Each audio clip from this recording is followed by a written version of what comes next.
आर्थिक मोर्चे पर खुशखबरी मिली है। भारत तरक्की के नए आयाम लिख रहा है और इस खुशखबरी के बाद अब आपको लेकर चलते हैं वहां जहां से दुनिया की जियोपॉलिटिक्स चल रही है। प्रधानमंत्री मोदी दुबई में है, COP28 सम्मेलन में शामिल हुए हैं। कार्बन उत्सर्जन से जो खतरा मंडरा रहा है, दुनिया के विकसित देशों को आईना दिखाने के लिए वहां पर ये सब इकट्ठा हुए हैं। भारत के लगातार घटते कार्बन फुटप्रिंट का दुनिया के सामने उदाहरण पेश किया जा रहा है और ऐसा हुआ है। भारत सहित ग्लोबल साउथ के तमाम देशों की क्लाइमेट चेंज में भूमिका बहुत कम रही है, पर क्लाइमेट चेंज के दुष्प्रभाव उन पर कहीं अधिक है। संसाधनों की कमी के बावजूद ये देश क्लाइमेट एक्शन के लिए प्रतिबद्ध है। इस मीटिंग पर दुनिया की नजर थी। पीएम मोदी ने ग्रीन एनर्जी पर फोकस करने की सलाह दी, यूएई के साथ ऊर्जा क्षेत्र में बढ़ते सहयोग की संभावना जताई। लेकिन इससे भी बड़ी खबर क्या है आप जानते हैं? यह खबर है भारत और कतर के बीच हुई द्विपक्षीय वार्ता की। आज यूएई से आई एक तस्वीर आप देखिए। इस तस्वीर में पीएम मोदी के साथ एक शख्स दिखाई पड़ रहे हैं, दिख रहे हैं ना आपको? वो कतर के अमीर या सुप्रीम लीडर शेख तमीम बिन हमद अल थनी है। पीएम मोदी और कतर के अमीर के बीच आप इस केमिस्ट्री को देखिएगा, कुछ खास लगेगी। ये केमिस्ट्री एक बड़ा मैसेज दे रही है और वो मैसेज भारत से जुड़ा हुआ है। भारत से जुड़ा हुआ कैसे है? कतर से द्विपक्षीय वार्ता में व्यापार बढ़ाना एक अहम मुद्दा रहा। उससे भी अहम मसला क्या रहा सोचिए। देश के व्यापार पर तो मैं आपको डिटेल बता देती हूं और तब तक आप सोचिए कि क्या महत्वपूर्ण हो सकता है। व्यापार क्या था? 2022 और 23 में भारत और कतर के बीच 18.77 बिलियन डॉलर का व्यापार हुआ, 18.77 बिलियन डॉलर। इसमें भारत ने लगभग $2.25 बिलियन का सामान कतर को एक्सपोर्ट किया, जिसमें दाल है, मसाले है, कंस्ट्रक्शन मटेरियल है, जवाहरात शामिल है यानी ज्वेलरी। जबकि भारत ने कतर से $16.8 बिलियन का सामान आयात किया। इसमें क्या है? नेचुरल गैस है, पेट्रोकेमिकल्स है। बाहर से भारत में आयात होने वाली 48% नेचुरल गैस कतर से ही आती है और कतर इस मामले में हमारा सबसे भरोसेमंद और मजबूत पार्टनर है। और ये भरोसा ही है जो कतर की जेल में फंसे 8 भारतीय नागरिकों को कतर से सुरक्षित वापस लाएगा। दैट्स द इंपॉर्टेंट थिंग जिसके बारे में हम बात करेंगे।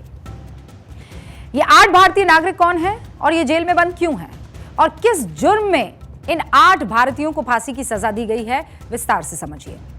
ये 8 भारतीय नागरिक कतर की अल दाहरा ग्लोबल कंपनी में काम किया करते थे।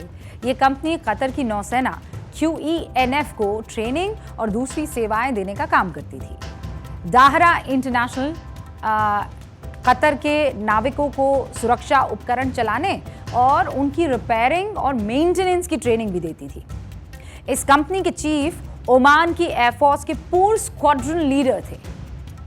भारत के 8 नागरिक पहले इंडियन नेवी में रह चुके थे और इसीलिए उन्हें कतर नेवी को ट्रेन करने के लिए जिम्मेदारी दी गई थी।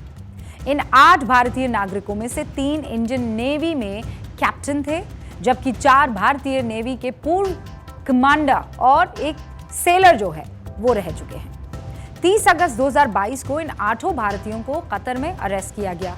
इन लोगों पर इजराइल के लिए कतर की जासूसी करने का आरोप लगा। कतर की सिक्योरिटी एजेंसी ने यह आरोप लगाया कि कतर के सबमरीन प्रोजेक्ट से जुड़ी जानकारियां इन भारतीयों ने इजराइल को लीक की थी। हालांकि कतर की तरफ से भारत सरकार को कभी इसके कोई सबूत नहीं दिए गए। अगस्त में 8 भारतीयों की गिरफ्तारी के बाद दोहा में भारतीय उच्चायोग को जानकारी नहीं मिली। भारत को जानकारी देने में 16 दिन का वक्त लगाया गया और इसके बाद भी अगले 18 दिन तक भारतीय अधिकारियों को इनसे मिलने की इजाजत नहीं दी गई। फिर 3 अक्टूबर आया 2022। इन सभी को यानी हमारे सभी 8 भारतीय इंडियन नेवी में काम किए इन जवानों को, इन फौजियों को काउंसलर एक्सेस जो है वो दिया गया, यानी भारतीय डिप्लोमैट्स को इनसे मिलने की इजाजत मिली। इसके बाद इनकी तरफ से कई बार जमानत याचिका दाखिल की गई, लेकिन कतर की कोर्ट में मार्च 2023 में आखिरी जमानत याचिका को खारिज कर दिया गया और मई 2023 में अल दाहरा ग्लोबल कंपनी का संचालन बंद किया। 1 साल तक इन सबको अलग अलग रखा गया और इसी साल 26 अक्टूबर को इन 8 को कतर कोर्ट ने सजाए मौत सुना दी। इस पर भारत सरकार ने हैरानी जताई थी और कहा था कि वो अपने लोगों की रिहाई के लिए हर संभव कोशिश जारी रखेगा। 26 in the case involving 8 Indian employees of Al Dahra Company. The judgment is confidential and has only been shared with the legal team. They are now pursuing further legal steps, and I think an appeal has already been filed. We will also remain engaged with the Qatari authorities in this matter. On November 7, our embassy in Doha received another consular access to the detainees. We are in touch with their family members too. अब अक्टूबर से ही भारत ने इनकी रिहाई के लिए diplomatic प्रयास शुरू कर दिए।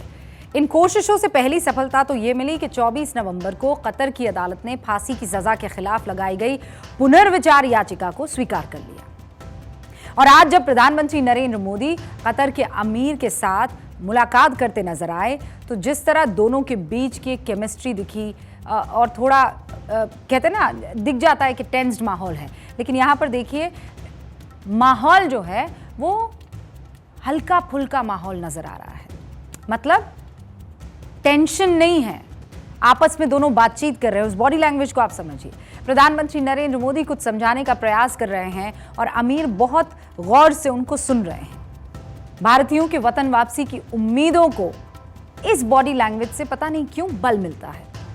अब ये उम्मीद बढ़ गई है कि कतर में फांसी की सजा पाने वालों की जल्द ही वतन वापसी संभव हो सकती है। Total support and effort being put in by the government of India. You're all aware of it, and we are working closely with the concerned agencies to ensure that their interests are looked after. हमारे देश का एक भी नागरिक अगर कहीं किसी दूसरे वतन में फंसा है तो वो हमारे लिए अहम है। और बार बार ये प्रयास भी किए जाते रहे हैं और ये जाहिर भी किया जाता रहा है प्रधानमंत्री नरेंद्र मोदी की तरफ से, चाहे वो जेल में बंद 8 भारतीय रिटायर्ड नौसैनिक हो या फिर लीबिया की जेल में बंद 17 भारतीय युवा जो कुछ समय पहले ही वतन वापस लौटे हैं। भारत का एक भी नागरिक जब मुसीबत में फंसता है तो पीएम मोदी खुद उस मामले में दखल देते हैं, कमान अपने हाथ में लेते हैं। उत्तरकाशी की टनल में फंसे मजदूरों की रेस्क्यू ऑपरेशन के दौरान हमने हाल ही में देखा था कि पीएम मोदी खुद एक्टिव थे, पल पल का अपडेट ले रहे थे। 2014 के बाद प्रधानमंत्री मोदी जी ने एक विश्वास जनता को दिया है, एक गारंटी जनता को दी है कि वो कहीं भी फंस जाएं दुनिया के अंदर, वहां भारत सरकार आपको बचा कर लाएगी। ये जनरल वीके सिंह हैं। यही वजह है कि भारत के हर नागरिक को यह भरोसा है कि कतर की अदालत की तरफ से जो फांसी की सजा मिली है उसे पाने वाले सभी 8 भारतीय नागरिक पूरी तरह से सुरक्षित भारत वापस लौटेंगे। ये उम्मीद इसीलिए भी बढ़ी है क्योंकि भारत और कतर के बीच जो डील हुई है, जो पीएम के सत्ता में आने के बाद ही साइन की गई थी। 2015 में भारत और कतर के बीच डील हुई थी कि भारत के नागरिकों को अगर कतर में सजा होती है तो उनके पास ये विकल्प रहेगा कि वो अपनी सजा भारत की जेल में भी काट सकते हैं। ये डील कतर के नागरिकों पर भी लागू होती है। अभी 8 पूर्व भारतीय नौसैनिक की अपील कतर की कोर्ट में लंबित है। यदि कोर्ट में पुनर्विचार याचिका खारिज हो भी जाती है तो भारत के पास इंटरनेशनल कोर्ट ऑफ जस्टिस जाने का विकल्प मौजूद है। भारत में आप देखिए हर इंतजाम किए जा रहे हैं कि वो हमारे 8 नौसैनिक सकुशल वतन वापस लौट आए। पाकिस्तान में भारतीय नागरिक कुलभूषण जाधव को फांसी की सजा हुई थी, जिसके बाद भारत आईसीजे पहुंचा। वहां भारत ने जीत हासिल की और यह भी 2017 में हुआ था, यानी पीएम मोदी के कार्यकाल के दौरान। कतर और भारत के रिश्ते नरेंद्र मोदी के पीएम बनने के बाद और मजबूत हुए हैं और इन मजबूत रिश्तों की बदौलत ही कतर ने साल 2016 में 23 भारतीय नागरिकों को कतर की जेलों से रिहा करके भारत भेजा था।